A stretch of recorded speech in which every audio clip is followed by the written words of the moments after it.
네, 안녕하세요. 희글의 역사수사대 아나운서 박소영입니다. 오늘 본격적인 수사에 앞서서 오늘 수사를 진행해 주실 팀장님 모시겠습니다. 안재익 박사님 어서 오세요. 안녕하세요. 희글 역사수사대 안재익 팀장입니다.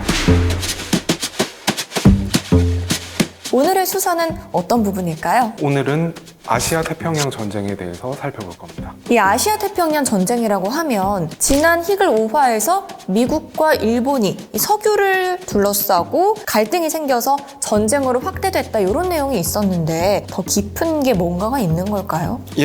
결론부터 말씀드리자면 아시아 태평양 전쟁이 일어나기 전 미국과 일본 사이에는 대화가 있었는데요. 양국 간 외교적 대화로는 해결하기 어려운 문제가 있었고 서로 이대로라면 전쟁이 일어날 것이라는 걸 충분히 알고 있는 상태가 되었습니다. 그럼에도 불구하고 미국으로서는 전쟁이 일어날 것을 어느 정도 각오하고서라도 도저히 양보할 수 없는 무언가 중요한 가치가 있다.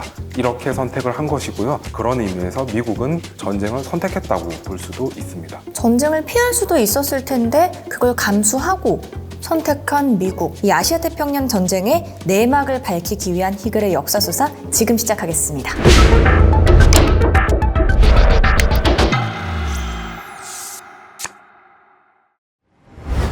먼저 이 아시아 태평양 전쟁의 발단, 우리가 흔히 진주만 공습으로 알고 있는데요. 근데 일본이 이 미국을 상대로 당시에 그런 일을 벌였다는 게 좀 의아하긴 해요. 어떤 일이 있었던 건가요? 사실 미국은 진주만 공습이 일어나기 10년 전부터 일본을 주시했습니다. 왜냐하면 당시 미국은 1차 세계대전이 끝난 이후 동아시아 지역의 질서 안정을 추구하고 있었는데요. 일본이 아시아 태평양 지역에서 영향력을 강화하기 위해서 동아시아 지역에 대해서 경제적, 정치적인 확장을 계속해서 시도했기 때문입니다. 미국은 일본의 이런 군사적 확장을 국제적 평화와 질서를 위협하는 것으로 간주했습니다. 일본이 정말 눈의 가시 같은 존재였겠어요. 미국이 꿈꾸던 그 국제 질서를 깨려고 하는 그런 모습이잖아요. 그런 상황에서 1939년이 되면 독일에 의해서 제2차 세계대전이 일어나게 됩니다. 그리고 연합국과 독일군 사이에 전쟁이 계속 길어지면서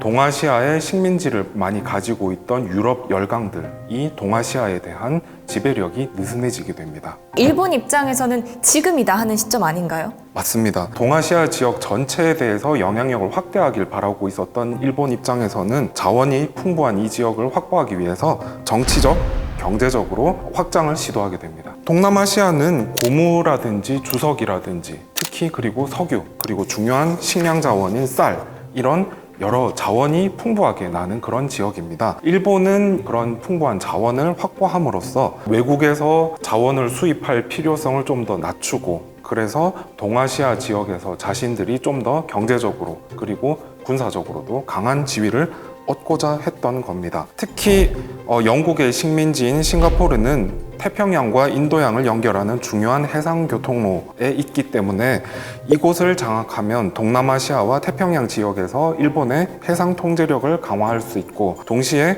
동남아시아 지역에 대한 서구 열강의 영향력을 차단할 수 있었습니다. 일본은 동아시아 지역에서 유일한 강대국이 될 거라는 그림을 그렸을 것 같은데, 그렇게 되면 또 미국 같은 경우는 상대적으로 이제 영향력이 좀 감소하게 되면서 일본을 저지할 수밖에 없는 상황에 몰리게 된 거네요. 바로 미국이 가장 두려워했던 것이 일본이 지나치게 강해지는 것이었고요. 또한 동남아시아 지역의 자원이 독일에 대해서 싸우고 있는 영국이 전쟁을 계속하기 위해서 반드시 필요한 요소라고 판단을 했습니다. 유럽 전체가 독일의 손에 떨어지는 것에 대해서도 두려움을 가지고 있었기 때문에 영국과 손을 잡고 군사적 공동 대응을 하기로 합니다. 그런데도 일본은 약간 폭주기관차처럼 행동을 했거든요. 프랑스령 인도차이나 군대를 보내기도 했고 미국의 심기를 제대로 건드렸을 것 같은데요. 미국은 1937년 중일전쟁이 개전한 이후 일본에 대해서 계속 경고성 조치를 취했습니다. 그런데도 불구하고 일본이 미국의 의도에 따라서 이렇게 침략적인 정책을 좀 완화시킨다든지 하는 그런 모습을 보이지 않으니까 점차 강력한 경제 제재 조치를 취하게 됩니다. 일본이 남부 프랑스령 인도차이나 지역에까지 군대를 보낸 1941년 7월 25일 미국 정부는 일본에 대한 자산 동결을 발표하고 이후 석유와 같은 중요 자원의 수출을 완전히 중단하게 됩니다.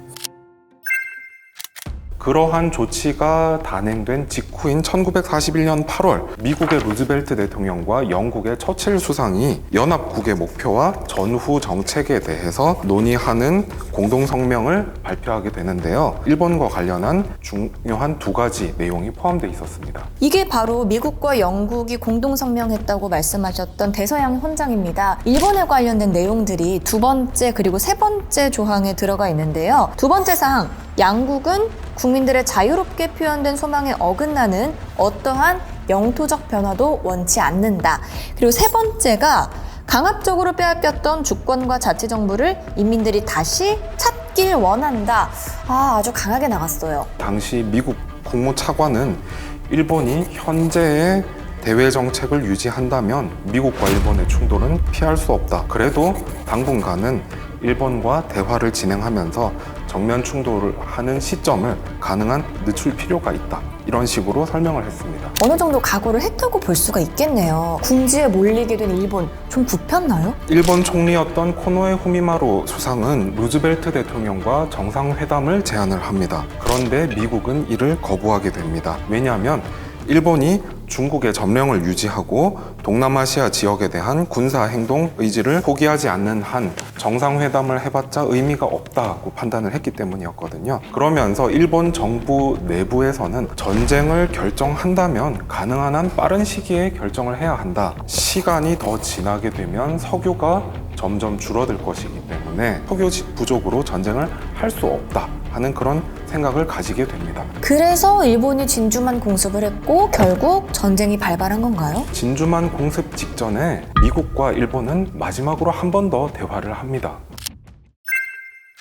1941년 11월에 최후의 협상을 했는데요. 미국 정부가 요구했던 내용은 다음과 같습니다. 중국에 대해서 지금 점령하고 있는 것을 모두 포기하고 동남아시아 지역에 대해서 군사적인 침공할 의도를 모두 포기하고 삼국 동맹을 포기하고 이에 대해서 일본은 어떤 걸 미국에 요구했냐면 석유 수출을 재개해달라. 그리고 중일 전쟁에서 일본이 유리한 쪽으로 중일 전쟁이 해결될 수 있도록 해달라. 하지만 미국은 이러한 일본의 요구를 들어줄 수 없다는 방침이 이미 확립되었고요. 결국 양국 사이에 이런 갈등은 대화로 해결되지 못하고 미국은 자신들의 요구 조건 중에서도 가장 강경한 얘기를 일본에 마지막으로 보내게 됩니다. 바로 그 문서를 제가 역사 증거물로 준비했습니다. 자, 당시에 미국 정부가 일본 제국에 전달했던 헐노트라는 문서입니다. 미국의 강경한 요구가 다 들어있는 걸 저희가 확인할 수 있죠.